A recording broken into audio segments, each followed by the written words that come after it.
زیادہ عظیم جو اللہ کے ہاں سب سے زیادہ اللہ کے قریب ہوا کرتا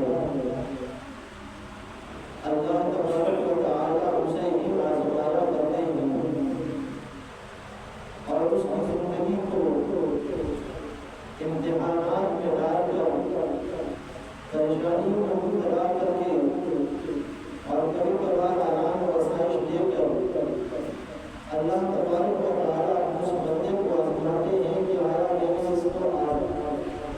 آسائش دی، میں نے اسے آرام دیا، میں نے اسے سکون عطا کیا، تو کیا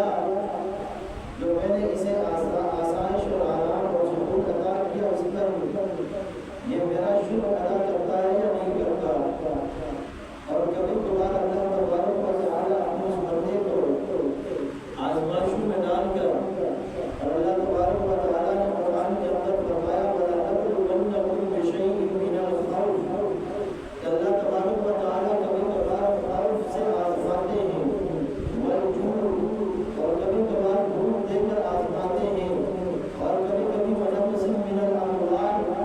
مالوں میں کمی کر کے آزماتے ہیں، وَنَقْصٍ مِّنَ الْأَمْوَالِ وَالْأَنفُسِ، اور کبھی کبھی جانوں کی بھی قربانی پیش کرنی پڑتی ہے، تو اس وقت بھی میرے اللہ تعالیٰ کی طرف سے یہ آزمائش ہوتی ہے، اور اللہ تبارک و تعالیٰ پرکھنا چاہتے ہیں کہ آیا میں نے اسے مال عطا کیا تو کیا یہ میرا شکر گزار بنتا ہے یا نہیں بنتا؟ اور جب مال دے دیا کرتے ہیں اس وقت بھی میرا اللہ امتحان بھیجتا ہے کہ آیا جب میں نے اسے مال دیا تھا یہ میرا شکر گزار بن گیا، جب میں اس سے مال دیتا ہوں آیا یہ میرا شکر گزار بنتا ہے یا نہیں بنتا؟ اور اللہ تبارک و تعالیٰ کبھی کبھار انسان کو قوت اور طاقت عطا فرماتے ہیں، اور اس وقت میرا اللہ اس کو آزماتا ہے کہ میں نے اسے قوت اور طاقت عطا فرمائی، دیکھتا ہوں یہ میرا فرما بردار بن کے زندگی گزارتا ہے یا نافرمانوں والی زندگی گزارتا ہے، اور کبھی کبھار میرا اللہ اس جان کو چھین کر اس کو ہٹا کر اسے کمزور کر کے میرا اللہ تبارک و تعالیٰ اسے آزماتا ہے کہ جب میں اس سے جان لیتا ہوں، جب میں اس سے قوت لیتا ہوں، آیا یہ میرا شکر گزار بنتا ہے یا نہیں بنتا؟ اور جو اللہ تبارک و تعالیٰ کے ہاں سب سے زیادہ قریب ہوا کرتے ہیں وہ انبیاء کرام علیہ السلام ہیں، اور اللہ تبارک و تعالیٰ نے اس روح زمین پر جو سب سے زیادہ آزمایا ہے، سب سے زیادہ آزمائشوں میں ڈالا ہے، وہ اپنے نبیوں کو ڈالا ہے، اور سیدنا ابراہیم علیہ السلام کو اللہ تبارک و تعالیٰ نے مختلف طریقوں سے آزمایا،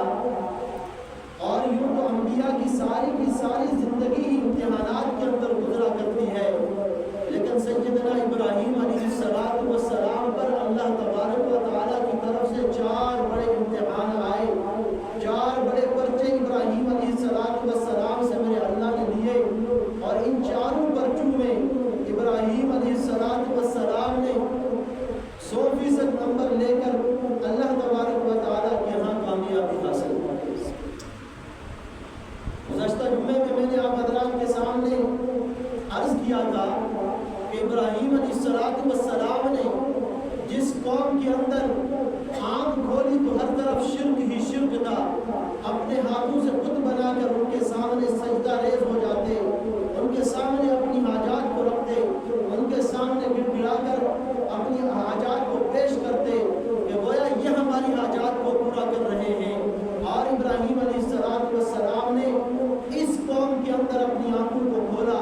ایک طرف تو سارے اللہ کے باغی ہیں، ایک ابراہیم ہے تنہا ہے، کوئی اس کا ساتھ دینے کے لیے تیار نہیں۔ ابراہیم علیہ السلام نے اس دور کے اندر، اس قوم کے اندر اللہ تبارک و تعالیٰ کی توحید کا اعلان فرمایا، فرمایا کہ جن بتوں کی تم عبادت کرتے ہو یہ بت نہ تمہیں نفع دے سکتے ہیں نہ تمہیں نقصان دے سکتے ہیں، اور جن کی تم عبادت کرتے ہو، جن کے تم چڑھاوے چڑھاتے ہو، جن کے سامنے تم نذرانے پیش کرتے ہو، یہ تو عاجز ہیں، یہ تو کچھ نہیں کر سکتے۔ اللہ تبارک و تعالیٰ کا تعارف کروایا اور فرمایا کہ اللہ ہی ہے جو ہر ایک کی مشکل کو آسان کرتا ہے، ہر ایک کو اولاد دیتا ہے، ہر ایک کی تندرستی کو دور کرتا ہے، بارش کے نظام کو اللہ تبارک و تعالیٰ برسانے والا، اور اس پوری کائنات کے نظام کو میرا اللہ چلانے والا اللہ تبارک و تعالیٰ نے اس قوم کو اللہ کا تعارف کروایا، اور پھر ابراہیم علیہ السلام کے سامنے جب نمرود عاجز ہو گیا، جب دلائل سے بات نہ کر سکا، جب ابراہیم خلیل اللہ کے سامنے نمرود عاجز ہو گیا، اور دنیا میں ہم نے بھی دیکھا ہے کہ جب بندہ دلائل کی دنیا سے عاجز ہو جاتا ہے تو پھر وہ اپنی طاقت کو استعمال کرتا ہے، پھر وہ طاقت کو استعمال کرتا ہے اور کہتا ہے میرے پاس طاقت ہے، میرے پاس فوج ہے، میرے پاس فلاں ہے، پھر اس کی طاقت کو آزماتا ہے۔ اسی طرح سے ابراہیم علیہ السلام نمرود کے دربار میں پیش ہوئے۔ نمرود نے کہا کہ میں سب سے بڑا رب ہوں۔ ابراہیم علیہ السلام نے اس سے کہا کہ تو رب نہیں ہو سکتا، کہا میرا رب تو اللہ ہے، اللہ ربکم و رب آبائکم الاولین، اللہ تم سب کا بھی رب ہے اور تمہارے باپ و اجداد کا بھی رب ہے۔ تو نمرود نے کہا تیرا رب کیا کام کرتا ہے؟ کہا میرا رب وہ ہے جو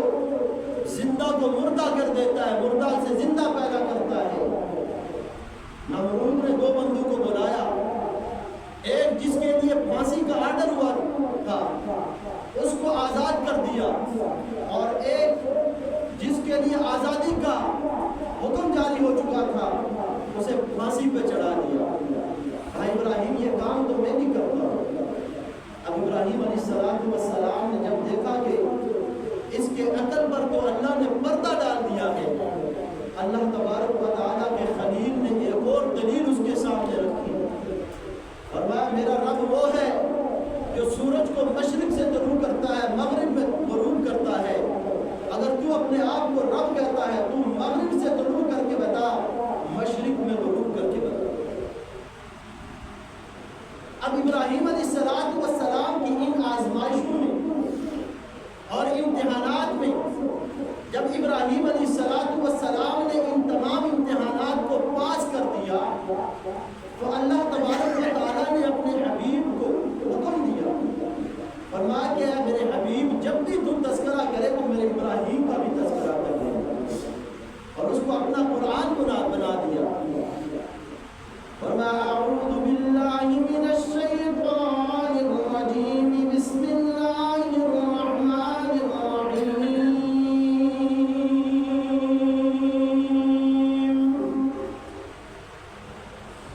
واذکر فی الکتاب ابراہیم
فرشتوں نے کہا اللہ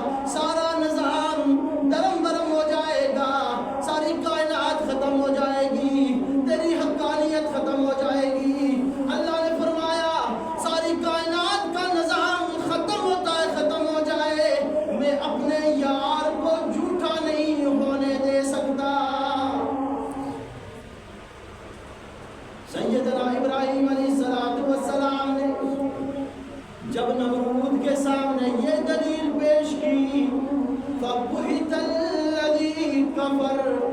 کافر کی بولتی تو بند ہو گئی، لیکن جب دلائل سے عاجز آ گیا، اب ایک اور امتحان ابراہیم کی طرف متوجہ ہوا۔ نمرود نے حکم دیا، کہا ابراہیم کے لیے ایک آگ جلا دو، آگ میں ابراہیم کو ڈالیں گے۔ سیدنا ابراہیم علیہ السلام کے لیے آگ کو بھڑکایا گیا، آگ کو جلایا گیا، اور فرمایا کہ اتنی بڑی آگ جلائی گئی کہ آسمان کے اوپر سے جو پرندہ بھی گزرتا وہ زمین پر آ کر اس آگ میں جھلس جاتا، جل سڑ جاتا۔ اور ابراہیم علیہ السلام کے لیے جب یہ آگ بھڑکائی گئی، اب کافر خود پریشان ہو گئے، آگ کے قریب کوئی جا نہیں سکتا، ابراہیم کو کس طرح سے ڈالا جائے۔ اب ان کا دوست شیطان آ جاتا ہے، آ کر ان کو مشورہ دیتا ہے، میں آپ کے لیے ایک منجنیق تیار کرتا ہوں، ابراہیم کو اس میں ڈال کر آگ میں پھینک دو۔ ابراہیم خلیل اللہ کے لیے آگ بھڑکائی گئی، ابراہیم کو منجنیق میں رکھا گیا، آگ کی طرف پھینک دیا جاتا ہے، ابراہیم ہوا میں آگ کی طرف جا رہے ہیں، اور آسمانوں پر فرشتے رونے لگے،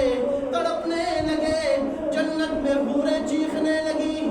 جبرائیل امین بھی تڑپنے لگے کہ اللہ تم نے اپنے خلیل کو بڑا آزمایا ہے، لیکن یہ بڑی آزمائش میں تم نے اپنے خلیل کو ڈال دیا۔ اللہ نے فرمایا جبرائیل تو کیا کہتا ہے؟ کہا اللہ میں تیرے خلیل کی مدد کے لیے جانا چاہتا ہوں۔ ہوا کا فرشتہ آ جاتا ہے، پانی کا فرشتہ آ جاتا ہے، ابراہیم علیہ اللہ جا رہے ہیں، پانی کا فرشتہ کہنے لگا ابراہیم اگر حکم ہو میں بارش کو برسا دوں، میں بارش کو برسا کر اس آگ کو بجھا دوں۔ ابراہیم نے کہا کیا کس کے حکم سے آیا ہے؟ میں حکم سے نہیں آیا بلکہ پوچھ کے آیا ہوں۔ اب دوسرا فرشتہ آ گیا، اس نے کہا مجھے حکم دیجئے میں پہاڑوں کو الٹا دوں، آگ بجھا دوں۔ ابراہیم نے پوچھا کس کے حکم سے آیا ہے؟ میں حکم سے نہیں آیا بلکہ اللہ سے پوچھ کے آیا ہوں۔ ابراہیم کی نظر اس سے بھی ہٹ گئی، کہا مجھے تیری ضرورت کوئی نہیں۔ پھر جبرائیل امین آتے ہیں، کہتے ہیں اللہ کے خلیل مجھے اجازت دیجئے میں اپنا پر مار کر اس آگ کو بجھا دوں گا۔ کہا بتا جبرائیل یہ آگ کس نے جلائی ہے؟ کہا نمرود نے جلائی ہے۔ کہا نمرود کو کس نے حکم دیا؟ کہا اللہ کے حکم سے جلا رہا ہے۔ کہا آگ کس کے حکم کی محتاج ہے؟ کہا اس اللہ کے حکم کی محتاج ہے۔ کہا اچھا جبرائیل جس اللہ نے مجھے آگ میں ڈلوایا ہے وہ اللہ مجھے دیکھ رہا ہے، مجھے تیری ضرورت بھی کوئی نہیں، تیری ضرورت بھی کوئی نہیں۔ تمام اسباب سے نظر ہٹا دی، ایک اللہ پر نظر رکھی۔ ہاں جس رب کا دین لے کر جس رب کی توحید کو میں نے ان مشرکوں کے اندر بلند کیا ہے اس کی آواز کو، وہ رب مجھے دیکھ رہا ہے، وہ رب مجھے ضائع نہیں کرے۔ اب ابراہیم علیہ السلام آگ کے اندر چلے جاتے ہیں۔ اب اللہ تبارک و تعالیٰ نے دیکھا کہ جب ابراہیم کی نظر تمام اسباب سے ہٹ گئی، ایک اللہ پر نظر لگ گئی، اللہ نے ڈائریکٹ آگ کو حکم دیا یا نارو کونی بردا وسلاما علی ابراہیم، فرمایا کہ آگ ابراہیم پہ ٹھنڈی ہو جا۔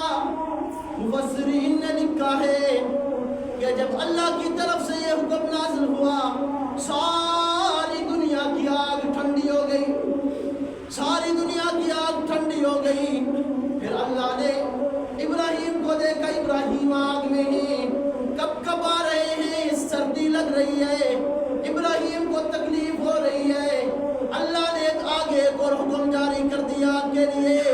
وَسَلَامًا عَلَىٰ إِبْرَاهِيمَ، آگے سلامتی والی بن جائے ابراہیم۔ مفسرین نے لکھا ہے آگ اتنی سلامتی والی بن گئی کہ ابراہیم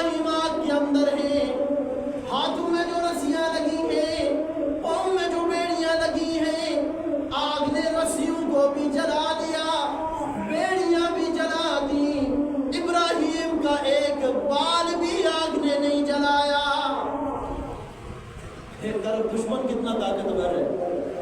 کہ جب ابراہیم ماں کے پیٹ میں آتے ہیں تو سارے بچوں کو قتل کروا دیا، اور ابھی جب نجومیوں نے بتایا کہ ایک بچہ پیدا ہونے والا ہے اور وہ تیری سلطنت کو ختم کر دے گا، اب اس نے ہر گھر کے سامنے ایک پہرے دار کو کھڑا کر دیا، چوکیدار کھڑا کر دیا کہ کوئی آدمی اپنی بیوی سے ملاپ نہیں کرے گا۔ اور جب نجومیوں نے بتایا کہ جس بچے کو تو دنیا میں آنے سے روک رہا ہے، اب اس کا نطفہ ماں کے پیٹ میں پہنچ چکا ہے، اور پھر اس نے کہا کہ میں دنیا میں اس کو آنے نہیں دوں گا۔ ابراہیم کے لیے ہزاروں بچوں کو قتل کروا دیا، لیکن دوسری طرف وہ طاقتور رب موجود ہے کہ جو رب اس پوری کائنات کے نظام کو چلا رہے، ہر ایک ذرے ذرے کو میرا اللہ دیکھ رہا ہے۔ اب اس وقت بھی وہ اتنا طاقتور دشمن کہ ابراہیم کو پیدا ہونے سے روکنا چاہتا ہے، اور جب پیدا ہو گیا رب کی توحید کا اعلان کر دیا، اور پھر ابراہیم کو مٹانے کی سازشیں شروع ہو گئی کہ ابراہیم نے ہمارے بتوں کو توڑ دیا، ابراہیم کے لیے آگ جلائی گئی، آگ میں ڈالا گیا۔ ایک طرف دشمن تو اتنا طاقتور ہے، فقال انا ربکم الاعلی کے نعرے لگانے والا ہے، دوسری طرف ایک ابراہیم ہے جو توحید کو بیان کر رہا ہے، ان کے سامنے اللہ کی وحدانیت کا اعلان کر رہا ہے کہ اللہ ایک ہے، اس کا کوئی شریک نہیں۔ اور ابراہیم علیہ السلام جب بتوں کو توڑنے کے لیے بت خانے کے اندر داخل ہوئے تو دیکھا وہاں پر بڑے بڑے کھانے پڑے ہوئے ہیں، بڑی بڑی ڈشیں لگی ہوئی ہیں کہ ان بتوں کے لیے چڑھاوے چڑھائیں گے کہ یہ بت ہمارا کام کریں گے، ہم ان کے سامنے یہ پیش کریں گے تو یہ ہمارا یہ کام کر دیں گے۔ جیسے آج ہمارے معاشرے میں ہو رہا ہے کہ بکرے جا کے چڑھائے جاتے ہیں زیارتوں پہ، اور پیر صاحب کے لیے نذرانے لے کے جایا جاتا ہے، اس وقت بھی یہ چڑھاوے چڑھائے جاتے تھے، اور جا کے دیکھا کہ بتوں کے سامنے بڑے بڑے مختلف قسم کے کھانے اور مختلف قسم کی چیزیں پڑی ہوئی ہیں۔ ابراہیم خلیل اللہ نے دیکھا ایک بڑا بت ہے جس کو وہ بڑا رب کہتے تھے، اور باقی چھوٹے چھوٹے بت اس کے پاس رکھے ہوئے ہیں۔ اب ابراہیم علیہ السلام بڑے بت کی طرف متوجہ اور کہا کہ تو کھاتا کیوں نہیں؟ تیرے سامنے تو بڑے مزے مزے کے کھانے پڑے ہوئے، تو کھاتا کیوں نہیں؟ جب نہیں بولا تو ابراہیم علیہ السلام نے اپنی کارروائی شروع کی اور سارے بتوں کو توڑ دیا، اور جو کلاڑا تھا وہ بڑے بت کے گلے میں لٹکا دیا۔ قوم میلے سے واپس آئی، دیکھا ہمارے بت تو کسی کا ناک کاٹا ہے، کسی کا ہاتھ کٹا ہے، کسی کی ٹانگ کٹی ہے۔ اب وہ پریشان ہو گئے کہ ہمارے بتوں کا یہ حال کس نے کیا؟ تو پھر ذہن کے اندر خیال آیا کہ ایک ہی نوجوان ہے جو ان بتوں کے خلاف بات کرتا ہے، جو اس نظام کے خلاف بات کرتا ہے۔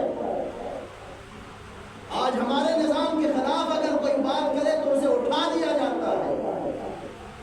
اور اگر پھر زیادہ کھل کے بات کرے تو پھر اسے گولی کا نشانہ بنا دیا جاتا ہے، اور اس پہ ٹائٹل لگا دیا جاتا ہے یہ دہشت گرد ہے، اس نے اسلحہ اٹھایا۔ اور یہ آج نہیں ہو رہا، یہ وہ ابراہیم علیہ السلام کے دور سے چلا آ رہا ہے کہ جب ابراہیم علیہ السلام نے ان مشرکوں کے خلاف آواز اٹھائی تو سارے کے سارا وہ مشرک کنبہ اور قبیلہ اور پوری ایک سوسائٹی جو تھی وہ ابراہیم کے خلاف ہو گئی۔ اب قوم نے دیکھا کہ ایک ہی نوجوان ہے جو ان بتوں کے خلاف بات کیا کرتا ہے، کہا وہ کون ہے؟ یقال لہ ابراہیم، اس کو ابراہیم کہا جاتا ہے، اور ابراہیم کے لیے پھر آگ جلائی جاتی ہے، آگ میں ڈالا ہے، رسیوں کو جلا دیا، بیڑیوں کو جلا دیا، لیکن ابراہیم کا بال نہیں جلا سکا۔ جب اللہ سے یاری لگ جاتی ہے، بندہ اللہ کا بن جاتا ہے، اللہ ہی اس کا سب کچھ بن جاتا ہے، تو پھر اللہ اس بندے کا ہو جاتا ہے۔ جس طرح سے وہ بندہ چاہتا ہے اللہ اسی طرح سے سارا نظام چلاتا ہے، جس طرح سے اس کی چاہت ہوتی ہے اللہ ویسا ہی اس کے لیے فیصلہ فرماتا ہے۔ لیکن یہ اس وقت ہوتا ہے جب بندہ اللہ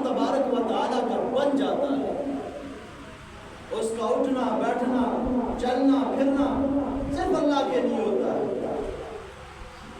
اب ابراہیم علیہ السلام کو دیکھا کہ آگ کے اندر ہے، نمرود پورا کا پورا معاشرہ وہاں پہ جمع ہے، سارے کے سارے لوگ جمع ہیں۔ جب دیکھا کہ ابراہیم آگ کے اندر ہے اور اسی آگ کے اندر میرے اللہ نے ابراہیم کے لیے خوراک کا بندوبست کر دیا کہ انار کا ایک درخت اگا دیا، حالانکہ آگ کے اندر درخت نہیں ہوا۔ اللہ نے اسی آگ کے اندر درخت کو اگا دیا، انار کا درخت کو اگا دیا، اور وہاں پر ابراہیم علیہ السلام اس درخت سے پھل توڑ رہے اور کھا رہے، اور وہی آگ کے اندر سے پانی کا چشمہ بھی جاری کر دیا۔ اب نمرود نے یہ پورا کا پورا جب ایک سسٹم دیکھا کہ میں تو ابراہیم کو مٹانے کی کوشش کر رہا ہوں، لیکن ابراہیم تو دن بہ دن بڑھتا جا رہا ہے، اور جب سارے لوگوں نے دیکھا کہ ابراہیم علیہ السلام آگ کے اندر ہے اور آگ ان کو نقصان نہیں پہنچا رہی، تو سب نے یک زبان ہو کے ابراہیم کے دین کو قبول کر لیا، اور سارے کے سارے اس وقت کے دین کے مطابق مسلمان ہو گئے۔ نمرود اور پریشان ہو گیا۔ اب یہ انبیاء علیہ السلام کی زندگیاں آپ حضرات کے سامنے بیان کرنے کی مقصود اور مطلوب یہی چیز ہے کہ اگر ہمارے ہاں ہمارے اوپر کوئی امتحان آتا ہے، کوئی پریشانی آ جاتی ہے، کوئی تکلیف آتی ہے، تو ہم جس طرح سے انبیاء علیہ السلام نے ان امتحانات پر، ان پریشانیوں پر صبر کیا، ثابت قدمی دکھائی، اسی طرح سے ہم بھی صبر کریں اور اللہ سے مدد مانگیں، اور انبیاء علیہ السلام کی زندگیاں پڑھیں، صحابہ رضوان اللہ تعالیٰ علیہ اجمعین کی زندگیاں پڑھیں کہ کس طرح سے اللہ تبارک و تعالیٰ نے ان کو آزمایا ہے، امتحانات میں مبتلا کیا ہے، لیکن کبھی بھی کسی کی زبان پہ شکوہ نہیں آیا کہ اللہ تم نے میرے ساتھ یہ کیوں کیا۔ کبھی بھی کسی نبی کی زبان پر یہ بات نہیں ہے۔ حضرت ایوب علیہ السلام اتنے بیمار ہو گئے کہ مفسرین نے لکھا ہے کہ ان کے جسم گلنے لگا اور گل گل کر زمین پر گرنے لگا، لیکن اس وقت بھی حضرت ایوب علیہ السلام نے صبر کا مظاہرہ کیا اور ثابت قدمی کا مظاہرہ کیا۔ تو پوچھا کہ ایوب تیری زندگی کے سب سے بہترین دن کون سے ہیں؟ کہا وہی دن ہے کہ جن دنوں میں اللہ نے مجھے بیماری کے اندر مبتلا کیا تھا، اس لیے کہ میرا اللہ روزانہ مجھ سے پوچھا کرتا تھا کہ ایوب تیرا کیا حال ہے۔ اور جب ابراہیم علیہ السلام سے پوچھا گیا کہ ابراہیم تیری زندگی کے سب سے بہترین دن کون سے ہیں، تو ابراہیم خلیل اللہ نے فرمایا کہ میری زندگی کے بہترین دن وہ 40 ہیں جو 40 دن میں نے آگ کے اندر گزارے۔ اللہ تبارک و تعالیٰ سے دعا ہے کہ ہمیں انبیاء علیہ